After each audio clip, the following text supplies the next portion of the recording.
বারাসাতে প্রথম চালু হচ্ছে বাড়ি বাড়ি পাইপলাইনে গ্যাস পরিষেবা। উত্তর 24 পরগনা বারাসাত পৌরসভার এলাকার 27 ও 28 নম্বর ওয়ার্ডের চরকডাঙ্গা এলাকায় পাইপলাইনে গ্যাস পরিষেবার কাজ শুরু হলো আজ শুক্রবার থেকে।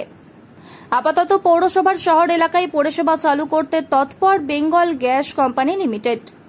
সংস্থার আধিকারিকরা জানিয়েছেন, ইতিমধ্যেই বারাসাত পৌরসভা এলাকায় 22 কিলোমিটার এই পাইপলাইনের কাজ 1 মাসের মধ্যে তারা সম্পন্ন করবেন এবং সেক্ষেত্রে দাঁড়িয়ে যে 14 কেজি গ্যাস সিলিন্ডার সাধারণ মানুষকে প্রায় 829 টাকা দিয়ে কিনতে হয়, এই পাইপলাইনের মাধ্যমে গ্যাস পরিষেবা চালু হলে তা 530 টাকার কাছাকাছি চলে আসবে গ্রাহকদের কাছে। উত্তর 24 পরগনা জেলা পরিষদের সভাধিপতি নারায়ণ গোস্বামী জানান, আজ থেকে এই কাজ শুরু হলো। শহর অঞ্চলের মানুষ আপাতত এই পরিষেবা পাবে, আগামীতে গ্রামাঞ্চলের মানুষও যাতে এই পরিষেবা পায় সেই দিকেই তাদের লক্ষ্য।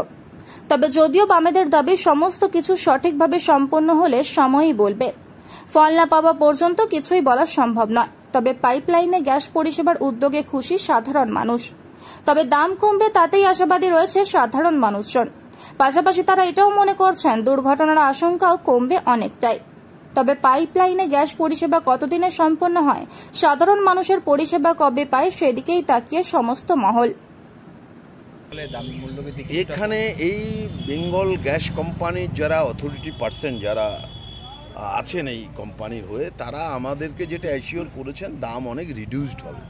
এবার ইউনিট কত কি হবে এই ব্যাপারে তারা বারাসাত পৌরসভার চেয়ারম্যান অ্যালং উইথ অল কাউন্সিলরের সাথে তারা 1-2বার মিটিং অলরেডি করে নিয়েছেন। তো আমি কি হবেন এটা 1 মাস কনজিউম করবার পরে আমি উপভোক্তার কাছ থেকে শুনতে চাই। এই কোম্পানি যে পাইপলাইন গ্যাস সরবরাহ করছে তিনি আজকে কি অ্যাসিওর করছে ওটা আমার কাছে খুব একটা ইম্যাটেরিয়াল। তার কাছ থেকে একটা আমরা নিশ্চয়ই আমাদের পৌরসভা একটা আন্ডারটেকিং নিয়েছে যে এটা হতে পারে, কিন্তু মানুষের কাছে বিল যেদিন আসবে সেই দিনই আমরা বলতে পারবো গ্যাসের দাম কতটা, এই পাইপলাইনের ফলে কতটা সুবিধে অ্যাকচুয়ালি মানুষের। কেন্দ্র আর রাজ্যের কতটা অংশীদারি থাকছে এই প্রজেক্টে ডিটেলস আমার জানা। আচ্ছা, এটা ওয়ার্ডে মানে যে ওয়ার্ডে কাজ কমপ্লিট হবে সেখানে হবে নাকি একবারে সব জায়গায় হওয়ার পরে চালু হবে? না, এনারা একটা ওয়ার্ড ধরে ধরে করছে। তো আমার ধারণা হচ্ছে ওনারা আগে সব ওয়ার্ডের মাদার লাইন ফেলে নেবেন, মাদার লাইন সব ওয়ার্ড কমপ্লিট করবার পর ওনারা সাব লাইনে যাবেন, দেন ওরা হাউস টু হাউস যাবে। 22 কিলোমিটার এমডিপি লাইন লেগিংয়ের টার্গেট আছে। ফার্স্ট যেটা উনি বললেন নারায়ণ গোস্বামী স্যার, যে ফার্স্ট আমাদের মাদার লাইনটাকে লে করতে হবে। তো মাদার লাইনটাকে আগে যত তাড়াতাড়ি আমরা সম্ভব সেটা কমপ্লিট করে তারপরে আমরা সাব ট্রান্সমিশন লাইনগুলো দিকে যাব।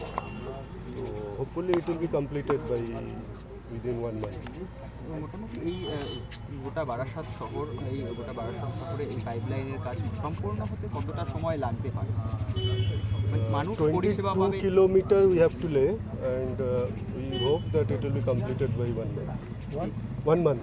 কি দাম থাকতে পারে এবং মধ্যবিত্তের খরচে কতটা সাশ্রয় হতে পারে গ্যাসের দাম নিয়ে? দামের ব্যাপারে আপনি হয়তো দেখে থাকবেন, বর্তমান নিউজ পেপারে কিছুদিন আগে পাবলিশ হয়েছিল যে এখন যে এলপিজি সিলিন্ডারটা আপনারা 829 rupees is available now, and it will, after getting this DPNG, it will be reduced to 530.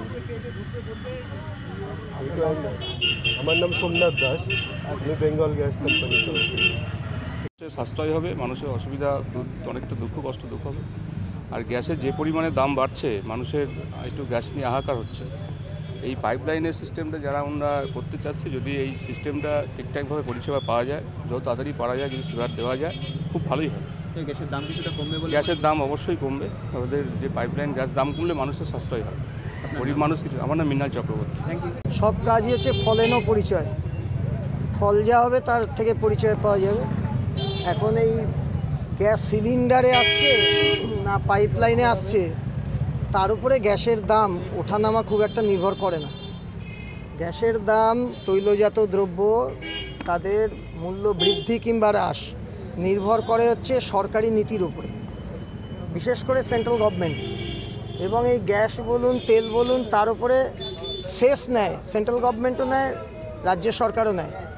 এখন তারা কতখানি ছাড় দেবেন সেন্ট্রাল গভর্নমেন্ট কিংবা গ্যাস নিয়ন্ত্রক সংস্থাকে কেন্দ্রীয় সরকার কোন প্রবাহে পরিচালনা করবেন তার উপরে নির্ভর করে গ্যাসের দাম কমলো না বাড়লো। এখন এটা একটা প্রক্রিয়া, এটা একটা অন্য আঙ্গিক। সিলিন্ডারে যেভাবে গ্যাস সরবরাহ করা হয় ইন্ডিয়ান অয়েল কিংবা অন্য সংস্থার থেকে, এটা আর একটা প্রজেক্ট। এই প্রজেক্টের মধ্যে দিয়ে একটা যেটা হচ্ছে যে সিলিন্ডারেও তাই, পাইপলাইনেও তাই, যে যেটুকু আমার প্রয়োজন সেটুকু আমি ব্যবহার করতে পারবো। কিন্তু এটার বিশেষত্ব এইটা, বাড়তি সুবিধা সেটা হচ্ছে যে সিলিন্ডার কখনো ডিস্টার্ব করলে এটা সেই ডিস্টার্বটা হবে না। আবার এটাও আমরা এখনো পর্যন্ত পরিষ্কার না যে গ্যাসের পাইপলাইনের সরবরাহ কোনো ক্ষেত্রে যদি বন্ধ হয়ে যায় তাহলে সেকেন্ডের মধ্যে কিংবা মিনিটের মধ্যে কিংবা ঘন্টার মধ্যে তার সুরা হবে কি না। ওই জন্য প্রথমেই বললাম যে ফলেনো পরিচয়, কাজ হোক, উপভোক্তারা ব্যবহার করা শুরু করুক, তারপরেই বোঝা যাবে যে এটা হোয়াট ইজ হোয়াট। আজকে যেটা হচ্ছে যে বাড়ি বাড়িতে আমরা এতদিন তো সিলিন্ডার মারফত গ্যাস সার্ভিস পেয়ে এসেছি, এটা হচ্ছে পাইপ লাইনের সহযোগে, যেটা কলকাতা অনেক জায়গাতেই এখন চালু হয়ে গেছে, আমাদের এখানেও ভারতে সেই কাজের শুভ সূচনা হলো আজকে। এর ফলে কি গ্যাসের যে দাম, মূল্যবৃদ্ধি সারা দেশে সরব হয়েছে, আপনারাও একাধিকবার সরব হয়েছেন, সেটা কি একটু কমবে বলে মনে হয়? এখন যারা নাকি এই কাজের সঙ্গে যুক্ত রয়েছেন তারা তো আমাদের অ্যাসিওর করেছেন যে উপভোক্তা যারা তারা অনেকটাই লাভবান হবেন। এখন দেখা যাক তাদের কথা অনুযায়ী কতটা উপভোক্তারা উপভোগ করার পরে লাভ হলে আমরা সবথেকে বেশি খুশি হব। চৈতালি ভট্টাচার্য, 28 নম্বর ওয়ার্ড, বারাসাত পৌরসভা। উত্তর 24 পরগনা বারাসাত থেকে রাজু দাসের সাথে নিশিত দাসের রিপোর্ট, টিভি 20 বাংলা।